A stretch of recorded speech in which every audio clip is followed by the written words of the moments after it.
কওমি ওলামায়ে কেরাম, তরুণ প্রজন্ম যতই বাধা দিচ্ছে ততই তারা খুঁজে খুঁজে মাওলানা মওদুদি বইগুলো পড়ালেখা করা শুরু করছে। পড়তে নিষেধ করা হয় কেন? না, পড়া যাবে না। কেন পড়া যাবে না? বলে পড়লে ওটার মধ্যে এমন এক নেশা আছে, ওটা আর ফেরত আসে না। নুরানি বিভাগে পড়ে যে নাকি এখন মাখরাজের লাইনে পড়তেছে, মাখরাজ শিখতেছে, ওরও যদি জিজ্ঞেস করেন ও বলবে জামাত ইসলামের আকীদা খারাপ। ও আকীদার কি বুঝে? এরপর আকীদার এই বিরোধিতা, এই চেতনার ব্যবসাটা কেন? যাতে করে জামায়াত ইসলামী এই দেশে একামতে দ্বীন এবং ইসলামী আন্দোলনের পক্ষে এবং ভারতীয় এজেন্ডার বিপক্ষে কোনো কাজ করতে না পারে, যাতে করে এদেশের মানুষই এদেরকে বিপক্ষে দাঁড়িয়ে যায়। এটাই হলো ভারতের প্রধান টার্গেট ছিল। দুটো চেতনা বাংলাদেশে সবচেয়ে বেশি চলমান, একটা হলো ৭১-এর চেতনা আর একটা হলো আকীদার চেতনা। এই দুইটা চেতনার এটার প্রোডাকশন এবং প্রযোজনা, পরিচালনা সবটুকুই ইন্ডিয়া থেকে হয়েছে। এবং এই ইন্ডিয়া থেকে হওয়ার পিছনে দেখেন ৩ লক্ষ মানুষের জায়গায় ৩০ লক্ষ শহীদ বানিয়ে ফেলা হলো, ২ লক্ষ মা বোনের শহীদ বানানো হলো। কিন্তু আজও পর্যন্ত কোনো মা দাঁড়ায় বললেন না আমি ৭১ সালে ধর্ষিত হয়েছিলাম। এমনকি কোনো মায়ের সন্তান বা প্রজন্ম বলে নাই আমার মা বীরঙ্গনা ছিল, আমি তাদের সন্তান। ২ লক্ষের মধ্যে ২,০০০-এরও আজ পর্যন্ত কোনো প্রমাণ পাওয়া যায়নি। ৩০ লক্ষ শহীদের কথা বলা হয় এবং দেশনেত্রী বেগম খালেদা জিয়া কিন্তু বলেছিলেন এটা একটা মিথ্যা কথা, ৩ লক্ষের জায়গায় ৩০ লক্ষ, এটা প্রমাণিত। সেই ৩০ লক্ষ ৩ লক্ষ সেটাও আজও পর্যন্ত হয়নি। এরপরে পাকিস্তানের বিরুদ্ধে এবং মুক্তিযুদ্ধ কেন্দ্রিক যেই বয়ান ভারত আমাদেরকে শিখিয়ে দিয়েছে, ওই বয়ানের উপর নির্ভর করে আমাদের মুক্তিযুদ্ধের চেতনা, স্বাধীনতার পক্ষ বিপক্ষ একটা গ্রুপ তৈরি করা হয়েছে। পক্ষ বিপক্ষ তৈরি করা হয়েছে জামাত ইসলামীকে। কিন্তু পাকিস্তান যখন ৭১ মুক্তিযুদ্ধ হয় তখন কিন্তু নেজামে ইসলাম পার্টি কিন্তু ওই সময় কিন্তু একদম অ্যাক্টিভ একটা ইসলামী দল ছিল। নেজাম ইসলাম পার্টির কথা কেন বলা হয় না? কারণ যেহেতু নেজাম ইসলাম পার্টির কোনো অস্তিত্ব নেই। এরপর আকীদার এই বিরোধিতা, এই চেতনার ব্যবসাটা কেন? যাতে করে জামায়াত ইসলামী এই দেশে একামতে দ্বীন এবং ইসলামী আন্দোলনের পক্ষে এবং ভারতীয় এজেন্ডার বিপক্ষে কোনো কাজ করতে না পারে, যাতে করে এদেশের মানুষই এদেরকে বিপক্ষে দাঁড়িয়ে যায়। এটাই হলো ভারতের প্রধান টার্গেট ছিল। ২ নম্বর টার্গেট হলো এদেশের জামায়াত ইসলামীকে যদি প্রতিহত করতে হয় তাহলে সাধারণ পাবলিক দিয়ে করা যাবে না, কারণ শিকারি পাখি দিয়েই শিকার করতে হবে। এই জন্য আকীদার একটা সুন্দর প্যাটার্ন সেখান থেকে চালু করে দেওয়া হলো। ফখরুদ্দিন ভাই ইতিপূর্বে বলেছে জামাত ইসলামীর বিরোধিতার অন্তরালে বলে সেই দেশ বিভাগ থেকে জমিয়তের সেই পত্রিকার সম্পাদনা পরিষদ থেকে মাওলানা মওদুদির চলে আসা এবং হোসাইন আহমদ মাদানী রহমাতুল্লাহ আলাইহি সহ আরও ওলামায়ে কেরাম এবং কাবির আসলাফ তাদের সাথে মতবিরোধের পর থেকে এই কংগ্রেসের নেতৃত্বে আকীদার একটা বিষয় সুন্দরভাবে আলেমদের মধ্যে চাপিয়ে দেওয়া হয়েছে, যে কারণে নুরানি বিভাগে পড়ে যে নাকি এখন মাখরাজের লাইনে পড়তেছে, মাখরাজ শিখতেছে, ওরও যদি জিজ্ঞেস করেন ও বলবে জামাত ইসলামের আকীদা খারাপ। ও আকীদার কি বুঝে? অথচ নুরানি মাদ্রাসায় পড়ে, হেফজখানায় পড়ে, তাইসির জামাতে পড়ে, মিজান জামাতে পড়ে। এটা তাদের সফলতা। তারা বলে যে আমরা মওদুদি এবং জামাতের বিরোধিতা আমি একদম শুরু থেকেই শিখাই দিব। তার মানে এটা কিন্তু ওইভাবেই গড়ে উঠেছে। এবং সর্বশেষ কথা, ২৪-এর এই গণ অভ্যুত্থানের পরে যারা সবাই মিলে একসাথে কাজ করেছে, তারপরে এই কথাটা আসা একটাই মাত্র কারণ, সেই ঘুরে ফিরে একই অবস্থা। নির্বাচন কেন্দ্রিক দাঁড়িয়েছিল, কোনো ভোট বা কোনো প্রাপ্তি ছিল না, না পাওয়ার কারণে এখন আমরা কিছুই পেলাম না আর তারা অনেক কিছু পেয়ে গেল। সুতরাং এই পথ চেঞ্জ এবং এই পথ থামাতে হবে, এবং এটা ভারতীয় একটা বিশাল বড় এজেন্ডা।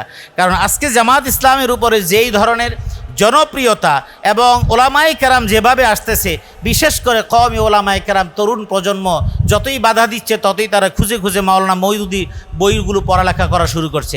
এবং আমি বলতে চাই, আমি বলি যারা মাওলানা মওদুদি রহমাতুল্লাহ আলাইহির বিরুদ্ধে কথা বলেন, অসুবিধা নেই, কিন্তু আমার ভাইদেরকে বলবো যেই বিষয়গুলোর উপর বলা হয় ওই বইগুলো আপনারা মেহেরবানি করে পড়ুন। পড়তে নিষেধ করা হয় কেন? না, পড়া যাবে না। কেন পড়া যাবে না? বলে পড়লে ওটার মধ্যে এমন এক নেশা আছে, ওটা আর ফেরত আসে না। তার মানে বোঝা গেল আপনি পড়তে নিষেধ করতেছেন। তবে হ্যাঁ, আপনি যতই নিষেধ করেন না কেন, ডক্টর বেলাল ফিলিপস যিনি খ্রিস্টান ছিলেন, তিনি যখন নিজে স্বীকার করেছেন মাওলানা মওদুদির যে লেখা, এই লেখাগুলো পড়ে আমার জীবনে আমি যে খ্রিস্ট ধর্মে ছিলাম, আমি সেখান থেকে ইসলামের এই সুবাতাস এবং ইসলামের আলো আমি দেখতে পেয়েছি। এরকম অসংখ্য বেলাল ফিলিপস সারা বিশ্বে ছড়িয়ে আছে। সুতরাং বাধা যত, প্রতিবাদ যত, সমালোচনা তত, আমি তো মনে করি এটা আমাদের জন্য আশীর্বাদ। এবং আজকে যেই কথাগুলো হচ্ছে, যেই কথাগুলো হয়েছে, আজকের পরে হয়তো আরও আলোচনা হবে, আরও সমালোচনা হবে। তবে একটাই কথা, যেটা মাওলানা মওদুদী রহমাতুল্লাহ আলাইহি বলেছেন, আমার কাপড়টা যদি পিছনে যদি কোনো কাঁটার সাথে যদি কাপড়টা আটকে যায়, আমি ওই কাঁটা ছাড়াতে গিয়ে যেই সময়টা আমার ব্যয় হবে, আমি ওই সময়টুকু আমি নষ্ট করতে চাই না। প্রয়োজনে আমি ওই কাপড়ের অংশটুকু ফেলে দিয়ে আমি সামনে চলে যাব, তবু আমি ওই কাঁটা ছাড়াতে গিয়ে আমি সময় নষ্ট করব না। আমি সেই জন্য মনে করি সমালোচনা, পর্যালোচনা এগুলি কোনো কিছুই না। এগুলি যুগ যুগ ধরে ছিল, যুগ যুগ ধরে চলবে। কারণ ততক্ষণ পর্যন্ত আপনি খারাপ, যতক্ষণ পর্যন্ত আপনি আমার সাথে নাই। যখন আপনি আমার সাথে আসবেন, ততক্ষণ বাংলাদেশে যত ডিভোর্স হয়, ডিভোর্সের সমস্ত ওকালতনামার মধ্যে, ডিভোর্সনামার মধ্যে বক্তব্য এক। স্বামী যদি ডিভোর্স দেয় তাহলে স্ত্রীর চরিত্র খারাপ, স্ত্রী যদি ডিভোর্স দেয় তাহলে স্বামীর চরিত্র খারাপ এবং ভরণ পোষণ দেয় না। একদম সেম ম্যাটার। অর্থাৎ বিরোধিতার এই প্যাটার্নটাও ঠিক একরকম। আপনি যদি আমার সঙ্গে থাকেন তাহলে আপনার চাইতে ভালো মানুষ আর হয় না। সেটা আমরা নির্বাচনের পূর্ব মুহূর্তেও দেখেছি, যখন জোট হয় এবং নির্বাচনী ভাব হয়, সংসারটা ভেঙে যাওয়ার আগ পর্যন্ত কুসুম কুসুম ভালোবাসা সবার সাথে ছিল। ঠিক যখন ভেঙে গেল, ওই স্বামী যেমন বলল স্ত্রীর চরিত্র খারাপ, আর স্ত্রী বলল স্বামীর চরিত্র খারাপ, ঘোরফোস দেয় না। ঠিক এখন আমরা সেই অবস্থায় আছি। সুতরাং এই আলোচনা চলছে, এই আলোচনা চলবে, এবং আরও আলোচনা, আরও আঘাত আসবে আরও বেশি। কারণ তাদের আর কোনো কাজ নেই। দেখবেন আজকের এই সেমিনারটা যখন নাকি ইউটিউবে যাবে, দেখবেন এরপর থেকে কত আমাদের কিছু ভাইরা আছে, তাদের সাথে আমারও খুব ভালো সম্পর্ক, একদম মহব্বতের সম্পর্ক। এই আলোচনার পরে দেখা হলে হয়তো বলবে, ভাই আপনি এগুলি কী বললেন উল্টাপাল্টা, তাই বলবে, আমিও বলবো যে ভাই আপনি বলছেন, আমিও বলছি, অসুবিধা নেই। তো দেখা হবে, সাক্ষাৎ হবে, ভিডিও বানাবে, দেখবো, আমরা দেখবো, কথা বলবো। সুতরাং হতাশ হওয়ার কিছু নেই। আমরা দোয়া করি ইকামতে দ্বীনের জন্য। আমরা কোনো ইসলামী দলকে মনে করি না একমাত্র ইসলামী দল। আমরা মনে করি জামায়াত ইসলামী যেমন বাংলাদেশ ইসলামী ইকামত কায়েম করতে চায়, ঠিক তেমনিভাবে অন্যান্য ইসলামী দলগুলো তারাও বাংলাদেশ ইসলাম কায়েম করতে চায়। আমরা সমস্ত ভাইদের জন্য শুভকামনা করছি, এবং সকলকে নিয়ে আমরা বাংলাদেশে ইসলামী ইকামতে দ্বীন, ইসলামী রাষ্ট্র একটা সুন্দর রূপরেখা দাঁড় করাতে চাচ্ছি। আল্লাহ আমাদের তৌফিক দান করুন, আমিন। আল্লাহ সুবহানাহু ওয়া তাআলা বলেন, আউযু বিল্লাহি মিনাশ শাইতানির রাজীম, ওয়া মান ইউশাকিকির রাসূলা মিন বাদি মা তাবায়্যানা লাহুল হুদা ওয়া ইয়াত্তাবি' গায়রা সাবিলিল মুমিনিনা নুওয়াল্লিহি মা তাওয়াল্লা ওয়া নুসলিহি জাহান্নাম। একেবারে আয়াত ক্লিয়ার কাট। আল মুমিনুনের তাফসিরে উলামায়ে কেরাম রিদওয়ানুল্লাহি তাআলা আলাইহিম আজমাইন উল্লেখ করেছেন, আল মুমিনুন দ্বারা আল্লাহ সুবহানাহু ওয়া তাআলা সাহাবায়ে কেরাম রিদওয়ানুল্লাহি তাআলা আলাইহিম আজমাইনদেরকে বুঝিয়েছেন। সাহাবীদের রাস্তা থেকে বিচ্যুত হয়ে কোনো নতুন রাস্তা যারা তৈরি করব, নুওয়াল্লিহি মা তাওয়াল্লা ওয়া নুসলিহি জাহান্নাম। সাহাবীদের রাস্তার বাইরে যাওয়া মানে জাহান্নামের রাস্তায় চলে যাওয়া, এটি আল্লাহ তাআলার ঘোষণা। সুতরাং এই বিষয়ে আমাদেরকে কোনো দ্বিধা নেই বলতে যে আমরা নই, যারা ইমানের দাবিদার তারা কেউ সাহাবা বিদ্বেষী হয়, এটা আমরা বিশ্বাস করি না। আমাদেরকে দুই জায়গায় ব্যারিকেড দেওয়ার চেষ্টা করা হয়েছে। রাজনৈতিক ক্ষেত্রে কোনো এভিডেন্স ছাড়া রাজাকার বানিয়ে দিয়ে, ৭১-এর রাজাকার বানিয়ে দিয়ে আমাদেরকে রঙিন করা হয়েছে, যেটার কোনো দলিল কারো কাছেই নেই। ঠিক এইভাবে ধর্মীয় ক্ষেত্রে এসে এখানে আমাদেরকে রঙিয়ে দেওয়া হয়েছে আমরা সাহাবা বিদ্বেষী, আমরা আম্বিয়াদের সমালোচনা করি। এটা আসলে দুই দিক থেকে আটকানোর একটা ফাঁদ মাত্র। মূলত এগুলোর কোনো ভিত্তি নেই। যেগুলো আপনারা এতক্ষণ আলোচনায় শুনেছেন, বলেছেন এবং দলিল দিয়েছেন, এটা দ্বারা প্রমাণিত হয়েছে এগুলোর আসলেই কোনো ভিত্তি নেই। জাস্ট বলার জন্য বলা এবং ময়দান চাঙ্গা করা রাজনীতি ছাড়া এখানে আর কিছুই নেই। আর শুধুমাত্র আহলে কোরআনরা, যারা মুস্তাশরিকিন উলামা, যারা অমুসলিম বড় বড় বিদগ্ধ পণ্ডিত আছেন ইসলামের উপরে, তারা আর আহলে কোরআনরা ছাড়া সাহাবীদের প্রতি বিদ্বেষ পোষণ করে এমন কোনো মানুষ নেই। কারণ তারা একটা টার্গেট নিয়ে করে, তাদের টার্গেট হলো আল্লাহ রাসূল সাল্লাল্লাহু আলাইহি ওয়াসাল্লাম থেকে এই বর্ণনাকারী সাহাবীদেরকে যদি ত্রুটিযুক্ত করে দেয়া যায়, তো সবগুলো রাওয়ায়াত এমনিতেই বাতিল হয়ে যাবে। এই জন্য হযরত আবু হুরায়রা রাদিয়াল্লাহু তাআলা আনহু, আব্দুল্লাহ ইবনে আব্বাস রাদিয়াল্লাহু তাআলা আনহুর বিরুদ্ধে তাদের নানা কথা, আপনারা যারা আল হাদিস ওয়াল মুহাদ্দিসুন এই বইটি পড়েছেন, মোহাম্মদ আবু জাহু, ওখানে উনি এইটা নিয়ে লম্বা আলোচনা করেছেন। এবং উলুমুল হাদিসের উপরে যে বইগুলো আছে, সবগুলো বইয়ে, যেগুলো লেটেস্ট বই, সবগুলো বইয়ে কিন্তু আহলে কোরআন এবং মুস্তাশরিকিন উলামাদের বিরুদ্ধে বিরাট বিরাট চ্যাপ্টার কিন্তু লেখা হয়েছে। ডক্টর সুবি সালেহ ওনার লেখা উলুমুল হাদিস, ওখানেও আপনারা দেখবেন একটা বড় চ্যাপ্টার আছে। তার মানে এই কাজটা কোনো ইমানদারের কাজ না, এটা আহলে কোরআন যারা সরাসরি কাফের এবং ওই মুস্তাশরিক উলামা যারা ইসলামের বিরুদ্ধাচারী তারা হযরতে আবু হুরায়রা, ইবনু আব্বাস রাদিয়াল্লাহু তাআলা, আব্দুল্লাহ ইবনে ওমর রাদিয়াল্লাহু তাআলা আলাইহিম আজমাইন ওনাদেরকে ত্রুটিযুক্ত করে দিতে চাচ্ছে, যাতে করে সবগুলো হাদিসের ভিত্তি দুর্বল হয়ে যায় এবং শুধু আহলে কোরআন এর দিকে লোকেরা ঝুঁকে যায়, এই বিষয়ই তারা প্রমাণ করতে চায়। সুতরাং এ বিষয়ে আমাদেরকে খেয়াল রাখতে হবে। আর নবী আকরাম সাল্লাল্লাহু আলাইহি ওয়াসাল্লামের কোনো সাহাবী মিথ্যা বলেন নাই, এই অর্থে কিন্তু সাহাবারা উদুল বলা হয়েছে। আপনি একটা দলিল দেখাতে পারবেন না যেই দলিলে এটা প্রমাণিত হয়েছে যে এক সাহাবী আরেক সাহাবীকে মিথ্যুক বলেছেন, মিথ্যা বলেছেন। আমি একটা শুধু দলিল দিই আপনাদের সামনে। রাসূলুল্লাহ সাল্লাল্লাহু আলাইহি ওয়াসাল্লামের ইন্তেকালের পরে যখন সাহাবা কেরামদের মধ্যে দ্বন্দ্ব তৈরি হয়ে গেল, ইখতিলাফ তৈরি হলো কে হবেন পরবর্তী খলিফা, তখন আপনারা সব ঘটনা জানেন, লম্বা ঘটনা আমার বলার দরকার নেই। মানে বনু সাদ গোত্রে যেই সম্মেলনটি হয়েছিল সেখানে দুই পক্ষের সাহাবীরাই ছিলেন, আনসারি মুহাজিররা। আর সেখানে গিয়ে হযরত আবু বকর রাদিয়াল্লাহু তাআলা আনহু কিচ্ছু বললেন না, ছোট্ট করে একটা হাদিস বললেন। কি বললেন? আল আইম্মাতু মিন কুরাইশ। আর কিছুই বললেন না, বললেন আল আইম্মাতু মিন কুরাইশ। আচ্ছা, এই হাদিসটা বলার পরে কি একজন আনসারি সাহাবীও দাঁড়িয়ে কথা বলার দরকার ছিল না? যেহেতু তুমি কুরাইশি, যেহেতু তুমি রাসূলের পরবর্তী লোক, যেহেতু তুমি রাসূলের শ্বশুর, তুমি নিজে খলিফা হওয়ার জন্য হাদিস বানায় নিয়ে আসছো। এটা বলা একেবারেই যৌক্তিক ছিল। কিন্তু আপনারা কি কোনো প্রমাণ দিতে পারবেন কোনো একজন সাহাবী দাঁড়িয়ে এই কথা বলছে যে আবু বকর তুমি মিথ্যা বলতেছো নিজে খলিফা হওয়ার জন্য? কেউ বলেন নাই। তাহলে সাহাবায়ে কেরাম রাদিয়াল্লাহু তাআলা আলাইহিম আজমাইন নিজেরা লালন করতেন যে যত কিছুই হোক আল্লাহ রাসূলের নামে কেউ মিথ্যা কথা চালিয়ে দেয় এমন কোন লোক সাহাবী হইতে পারে না।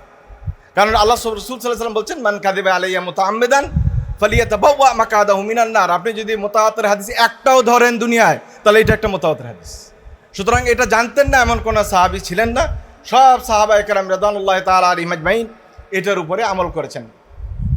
রাসূলের কোথায় দাফন করা হবে বিতর্ক তৈরি হলো, কঠিন বিতর্ক। এই বিতর্কের পরে হযরত আবু বকর ছোট্ট একটা হাদিস শুনিয়ে দিলেন। তিনি বললেন আল আম্বিয়াউ ইউদফানুনা হাইসু ইয়ামুতুন, যেখানে নবীরা ইন্তেকাল করেন ওখানেই তাদেরকে দাফন করতে হয়।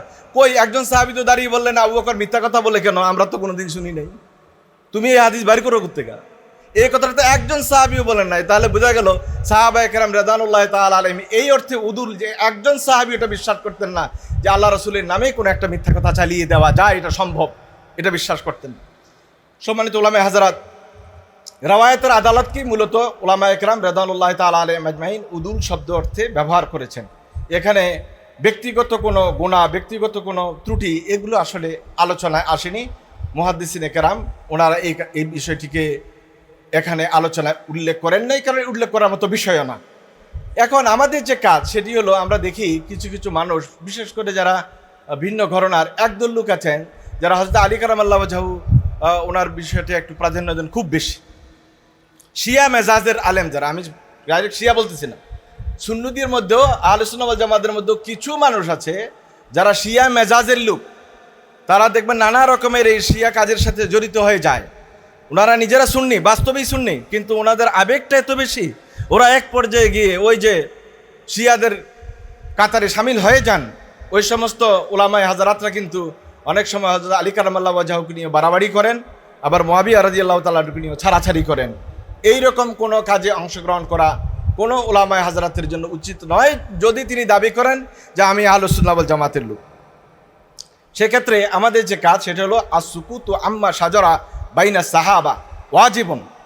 সাহাবীদের মাঝে যে সমস্ত ঝগড়াঝাটি বা দ্বন্দ্ব যা কিছু হয়েছে এগুলো নিয়ে কথা বলা, চর্চা করা একেবারেই নিষিদ্ধ, বরং এই কাজে চুপ থাকা আমাদের জন্য ওয়াজিব। আপনারা দেখেন তো সাহাবায়ে কেরাম রাদিয়াল্লাহু তাআলা আলাইহিম আজমাইন রাজনৈতিক কিছু দ্বন্দ্বে জড়িয়েছিলেন, কোনো সাহাবীকে গালি দিয়েছেন? একটা কোনো রাওয়ায়াত আপনাদের হাতে আছে কিনা? যে আলী মুআবিয়ার সাথে দ্বন্দ্ব ছিল, অমুকের সাথে অমুকের দ্বন্দ্ব ছিল, এই কারণে গালাগালি করা অথবা খারাপ আচরণ করার কোনো বিবরণ নাই। তার মানে সাহাবায়ে কেরাম রাদিয়াল্লাহু তাআলা আলাইহিম আজমাইন জেহাদি খাতা করেন বা যাই করেন, পরস্পর দূরত্ব কিন্তু তারা তৈরি করেন নাই, ব্যক্তি দূরত্ব তৈরি করেন নাই। হয়তো কিছু কথা হয়ে গিয়েছে, সেই ক্ষেত্রে আমরা ওমর ইবনে আব্দুল আজিজ রাহিমাহুল্লাহ ওনার তরিকাটা অবলম্বন করি।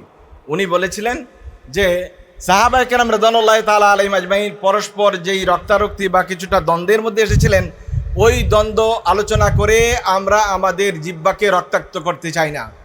এটা ওনাদের ব্যক্তিগত বিষয় ছিল, আমরা সেটাকে ব্যক্তিগতভাবেই রাখতে চাই। উলামায়ে হাজারাতদের এই নজরিয়াটা অবলম্বন করা উচিত।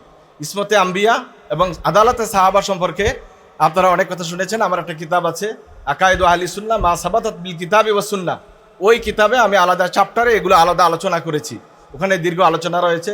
আল্লাহ সুবহানাহু ওয়া তাআলা আমাদের সবাইকে সাহাবা একরাম রাদিয়াল্লাহু তাআলা আলাইহিম আজমাইনদের আদালত এবং ইসমতে আম্বিয়া সম্পর্কে সঠিক ধারণা গ্রহণ করে সে অনুযায়ী আমাদেরকে আমল করার তৌফিক দান করুক। আমিন। ওয়া আখিরু দাওয়ানা আনিল হামদুলিল্লাহ রাব্বিল আলামিন ওয়া মা তৌফিক ইল্লা বিল্লাহ। আসসালামু আলাইকুম ওয়া রাহমাতুল্লাহি ওয়া বারাকাতুহু।